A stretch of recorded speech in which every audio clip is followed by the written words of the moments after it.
Hello and welcome. My name is Xander. I will be your instructor through this tutorial. Now, this tutorial is actually part of a whole course which you can access the first stages for free here on YouTube. Now, in this tutorial, I might mention resources and other tutorials. Do check out the link in the video description, which will take you to the playlist, and also there will be a link to the resources so that you can access and follow along here on YouTube. Now, if you like this course, you found it useful, and you want to take that next step, you can find this course over at Udemy.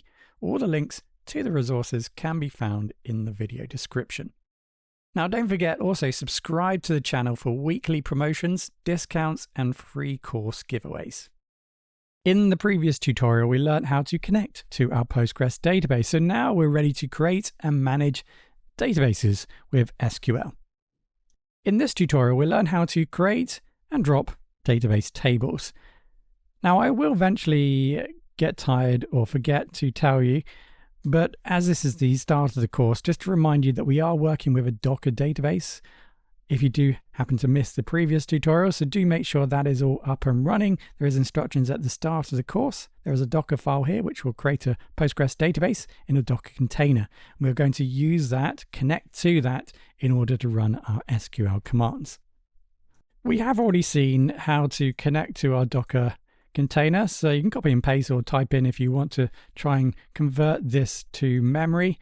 So here we're going to connect to the database, and then we're going to need to connect to the container and then connect to our database using our Postgres user. Right, so we're now in the PSQL so that we can now interact with our database. When we start a Postgres database in a Docker container, it inspects the environment variables that we've defined here and uses those to configure the Postgres environment. We cannot run a Postgres container in Docker without these environment variables, a username and password. But I just wanted to point out the fact that the database that we're going to be building in this course is going to be called inventory.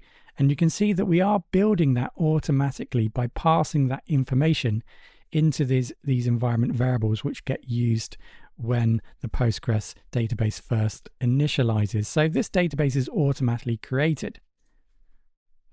So once, like we have done here, have logged in, typically if we want to perform any operations on a database, we then need to connect to it.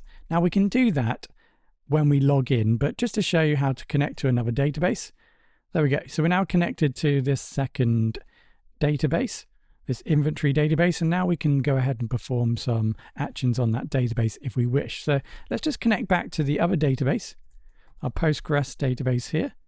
There we go.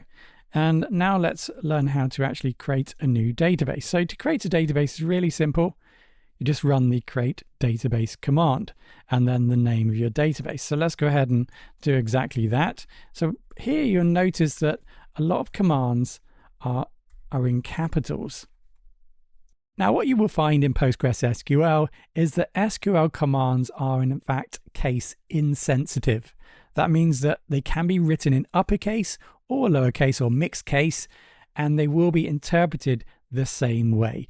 However, what you will find in other examples and in this course is that by convention, SQL keywords like create, select, insert, update, which we will learn in this course, are normally written in uppercase.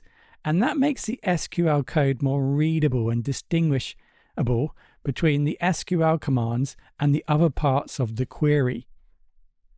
So in our example here, in our statement, we have the two SQL commands, which are in uppercase, and then our database name, which is lowercase. And notice the convention here of creating a database.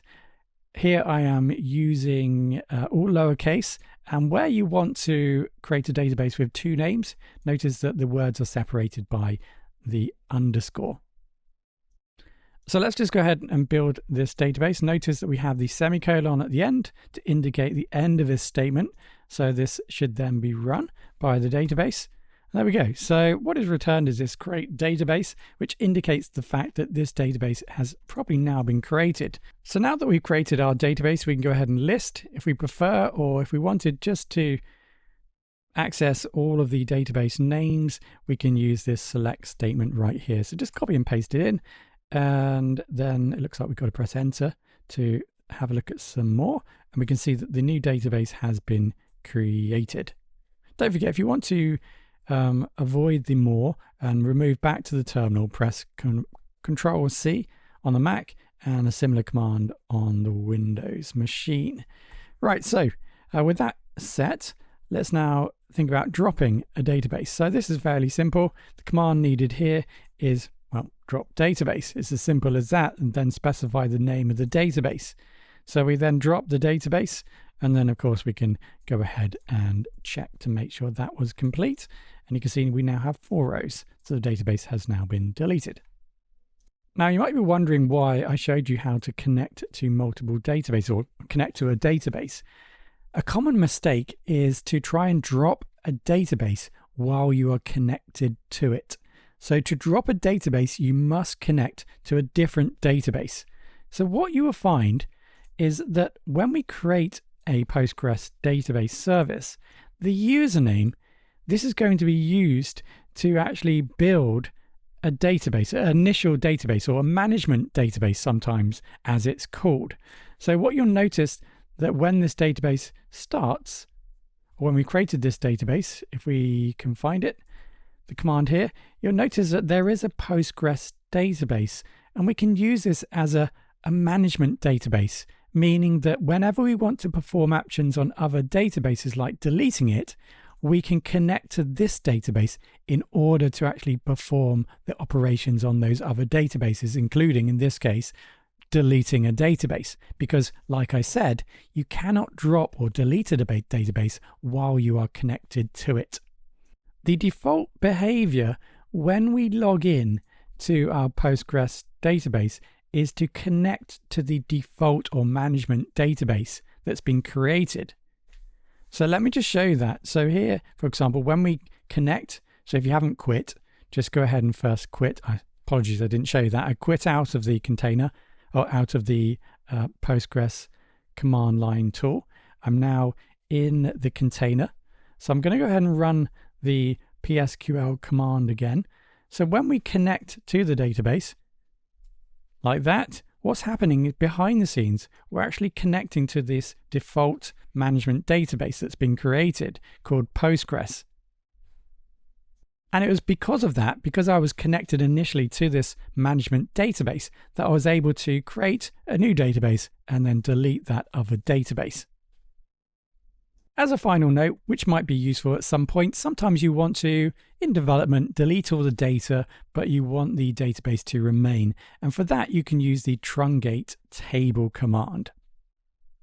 In this tutorial, we saw how to create and delete databases with SQL in our PostgreSQL environment. The most important part was to remember that we cannot drop a database while we are connected to it. To drop a database, you must connect to a different database first. Now, just finally, I wanted to mention that not all users will be able to drop databases. In this course, we aren't necessarily going into too much detail into users and permissions and so on.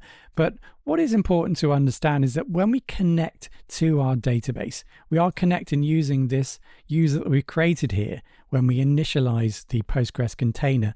Now, this user will be an admin user. This will be the root user, the super user of the system. So it will have all permissions, all privileges on all of the tables and databases that we create. That won't always be the case for all users that will interact with databases, but in our case, for this course, that will be the case. In this tutorial, we learned how to create, delete databases from our Postgres database using SQL. We learned that you have to be connected to an alternative database to remove a database. So we cannot drop a database while we're connected to it, and we must have necessary privileges to delete the database, which we will do because in this course we are going to be using the super user, the admin user for our database.